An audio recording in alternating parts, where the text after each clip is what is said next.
also the pump house, pump water. You see that in the earlier video. Some probably wonder, with all the land we farm, how do we know where each place is when we're talking to one of us and say, hey, we need to go down and spray such and such, whatever.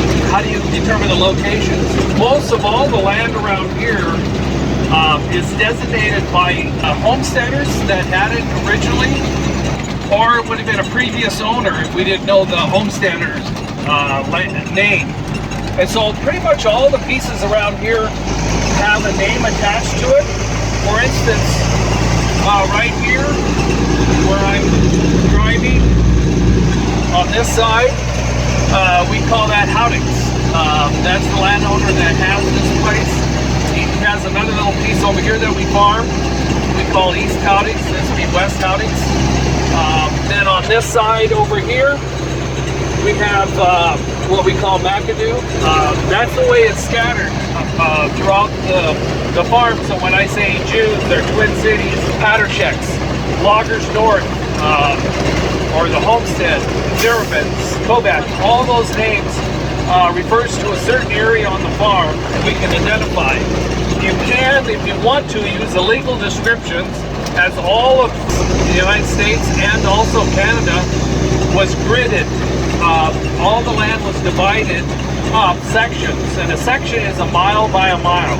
Every one of the areas out here had been surveyed before the homestead, and so you knew exactly where you were because there was 36 sections in a township, and that would be given a certain name depending on where it falls into the globe.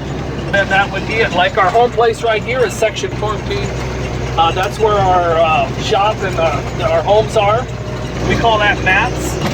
Most of them are 40, 80 acres, 160, 300. If there's a coulee or a reservoir or some badlands or something that takes out a quarter.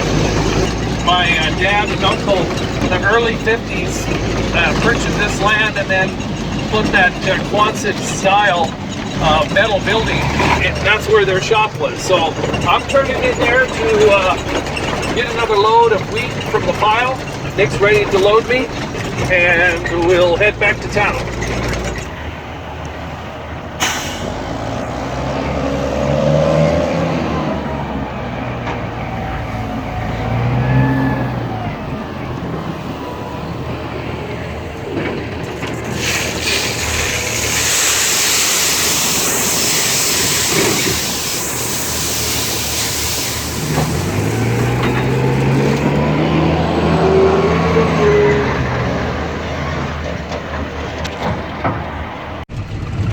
Yeah, I've got a story to tell on this hill that drops down across the tracks and the highway to our grain terminal.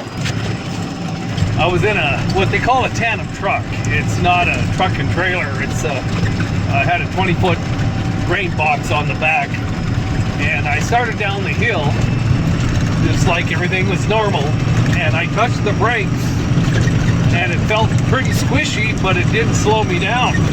And I looked down at the air pressure gauge, and it was dropping. And I hit the brakes again, and it dropped a bunch more, but it didn't slow down. I'm going, oh, this is going to be fun. And I'm heading down probably 20 miles an hour over the top of the hill, thinking that we can just, hit the brakes a little bit and slow down. Well, what had happened was a rock had hit underneath, had hit an airline and broke it.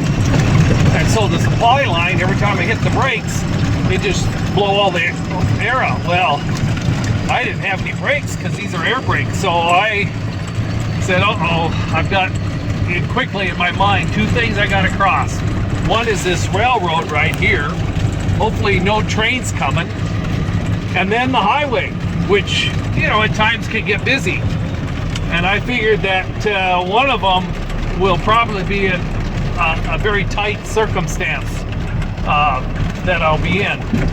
Well, I went over this hump of the railroad tracks pretty good clip and almost flew after I went over the tracks, and then I looked, nothing, no cars, no trains, and I coasted across the highway, and then went down all the way down to about where that red, almost that red building is, roof building. Finally was able to get to a stop.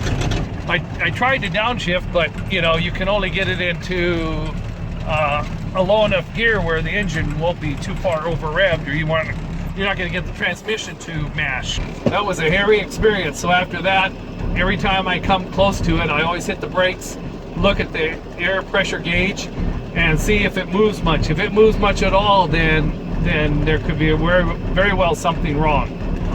Caution when driving air-operated trucks is if you are coming to a place where you need to use your brakes, test them beforehand just to see if airlines are all connected, so that you don't face a similar circumstance.